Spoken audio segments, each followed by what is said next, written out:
ప్రాణిసేవయే పరమాత్మ సేవగా, ప్రాణిసేవయే పరమాత్మ సేవగా భావించి ఎవరు విహరిస్తారో వాళ్ళే నిజమైన మిత్రులు. అందుకోసమే మిత్రుడు అనగా సూర్యునికి పేరుంది. సూర్యభగవానికి ఎవరైనా మొక్కుతున్నారా? ఎవరో పుణ్యభక్తులు మొక్కుతున్నారు. కొంతమంది తెల్లవారింది లేండి అంటున్నారు. సూర్యుడు అస్తమిస్తున్నాడు, పండుకుంటున్నారు. కానీ సూర్యుని ముఖం చూసే వాళ్ళు కూడా లేరు కదా, సూర్యోపాసన చేసే వాళ్ళే లేరు కదా. ఈ కలి ప్రవేశించేసి కలి ప్రేరణ మానవులందరూ కూడా సూర్యుడు దేవుడు కాడు, ఒక స్తంభం అనే కూడా దూషించే వాళ్ళు ఈనాడు ఒక సంఘాలు పుట్టుకొస్తున్నాయి. ఆ సంఘాలు కాలగర్భంలో మొత్తం నశించే రోజులు త్వరలే ఉన్నాయి.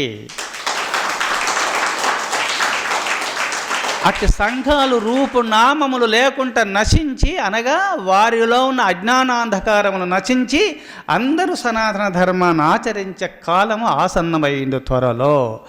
అందుకోసమే సూర్యభగవానులాగా మీరుండండి. ఈనాడు అందరూ మొక్కుతలేరు, స్తంభం అంటున్నారు. ఏదేదో మామూలని ఏదో రకరకాలు మొక్కిన వారికి అదే కాంతినిస్తున్నాడు కదా, మొక్కని వారికి అదే కాంతినిస్తున్నాడు కదా, స్తుతించే వారికి అదే కాంతిస్తున్నాడు కదా, దూషించే వారికి అదే కాంతినిస్తున్నాడు కదా సూర్యభగవానుడు.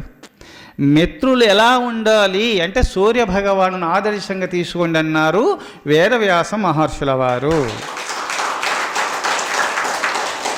మీరు కూడా మిత్రులై మీరు విహరించాలంటే సూర్యునిలాగా ఉండాలి, ఫలితాన్ని ఆశించకూడదు. మీరు పరోపకారార్థం ఇదం శరీరం, పరోపకారార్థమే భగవంతుడు ప్రాణుల సేవ చేయుట నిమిత్తమే ఈ శరీరాన్ని సృష్టించినాడు. ఆఖరిలో 83,99,999 ప్రాణులను సృష్టించి బ్రహ్మదేవుడు సంతోషించగా ఆఖరిలో ఈ శరీరాన్ని 84 లక్షల సంఖ్యలో చేర్చినాడు. ఈ ప్రాణికి ప్రాణిసేవ చేయుట నిమిత్తమే ఈ మానవుని సృష్టించినాడు, ఫలితాన్ని ఆశించట నిమిత్తం కాదు. అందుకోసం ఫలాపేక్ష రైతులు నిష్కాములై సేవ చేయట నిమిత్తమే ఈ మానవ జన్మను భగవంతుడు నీకు ప్రసాదించినాడు. అందుకోసమే మీరు ఎప్పుడు సేవ చేయడమే మీ కర్తవ్యం, కానీ ఆ ఫలితాన్ని ఆశించడమే మీ కర్తవ్యం కాదు. అందుకోసమే అర్జున, మీరు ఫలితాన్ని ఆశించుకుంటా కర్మలు చేయని భగవంతుడు భగవద్గీతలో అర్జునుడికి చెప్తాడు.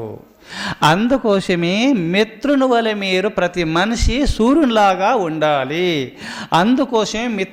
అందుకోసమే దయామైత్రీ చ భూతేషు దానంచ మధురాచవాకు, మధురమైన దానంచ మధురాచవాక్, దాన ధర్మాదులు చేసుకోవాలి.